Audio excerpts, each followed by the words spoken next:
Apple's making GPUs too. Galaxy Note 20 leaked, and Crysis Remastered is delayed. Don't go anywhere, this is MLM.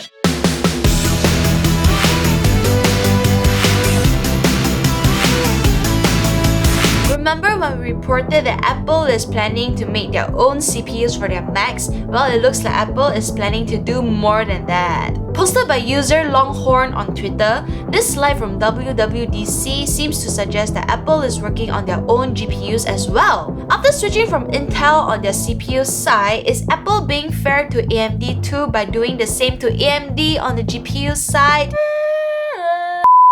Well, considering that Apple is incredibly quiet on their homebrewed GPUs, it seems like this is not happening anytime soon. Well, after all, it is not an easy task to come out with a high-end GPU. A more logical path for Apple to take would be to roll out some Apple GPUs for their lower end while maintaining AMD GPUs for their higher-end models. This will give Apple some time to continue developing their GPUs over time, instead of just out of nowhere come up with a very GPUs, but after that never meet up to users' expectations. Then how?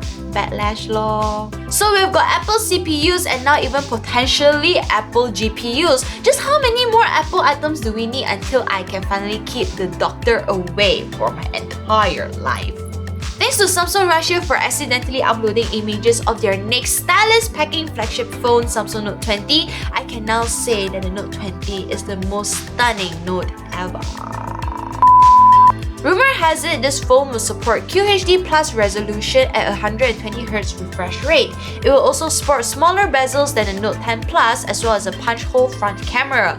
It is very likely that the phone will feature Qualcomm's new chipset, Snapdragon 865, as it comes with 5G. Check out more specs here! The Note 20 is also rumored to come in colors like mint green and blue. For me, I personally really like the bronze look on the Ultra 20 lah. I mean, it's so sleek and exquisite just the way I like it. Well, who else is also waiting for August 5th to see Samsung reveal their next flagship devices at Samsung Unpacked event? Although I cannot afford. Microsoft is launching a new menu design for Windows 10 where it doesn't introduce anything new, but it kissed goodbye to its live tile design.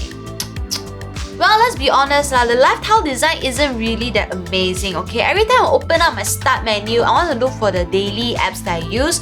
It's so messy, I cannot easily scan through it. But without further ado, let's check out what is new.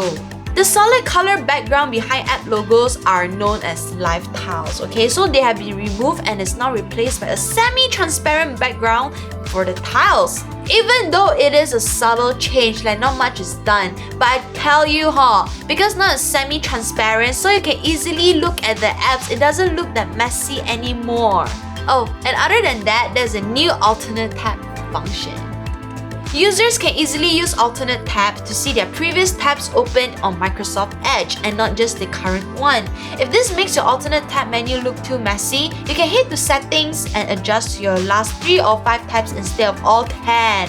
Or you can just switch this feature off completely. Microsoft is still fine-tuning changes such as improving notification experience and also adding more advanced controls into settings. Well, what do you think about these changes? Do you really care about them? This is not a commercial break. I hate to break this up, but you've got trouble inbound. Part of an armored division is headed your way.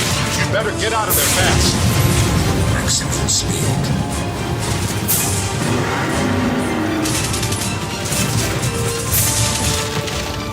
Something doesn't want us here. Something out there is killing people.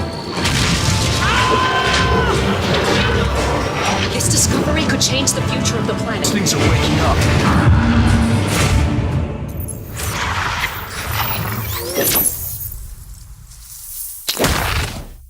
That was a trailer of Crysis Remastered. What do you guys think? I am not a Crysis player, nor have I played Crysis before, but as I watched that trailer, that one thing that popped into my head was, how come the graphics like that one? When Crytek announced a remastered version of the game with better graphics and improved art assets, naturally fans all put up their expectations lor. But when the trailer came out, it sparked a lot of negative debates on Reddit. Some say that the graphics of the remastered version looks exactly the same as the original version that came out in 2007. And one guy even said that the remastered version looks like the original game at its lowest settings. Damn. It is common for games to be delayed once or twice or even more than that, but for a game to be delayed because of backlash it received from fans, that is very rare. Now Crytek will have to delay the game and work on it a lot more. I sure hope that the final remastered version can meet PC and console breaking standard lah. Last year, Facebook announced its plan to merge Facebook Messenger and WhatsApp. And now, word has it that Facebook is ready to take that next step, but there is no official confirmation yet. So why is social media buzzing about this? Well, this integration did raise some privacy issue because for two apps to integrate together, does that mean that user security and data are compromised? Here's what we know. A developer has found a code suggesting that Facebook will get information such as your blocked contacts, your contacts' phone numbers, your contacts' profile pictures, what kind of group chats you're in, the detail of your conversations, and even members of a specific group chat. So don't be naughty. I just hope that our conversation will continue to stay end-to-end encrypted because to me, privacy is number one. I don't want people to find my profile picture and don't know do what with it lah. Well, but then again, I never set any profile picture for my WhatsApp. So guys, please learn to protect yourself. That is all for today's MLM episode. I'll catch you guys in the next episode. I'm so sorry we haven't been doing any comments reading, but I may be getting back on that next week. See you! Bye! Mwah.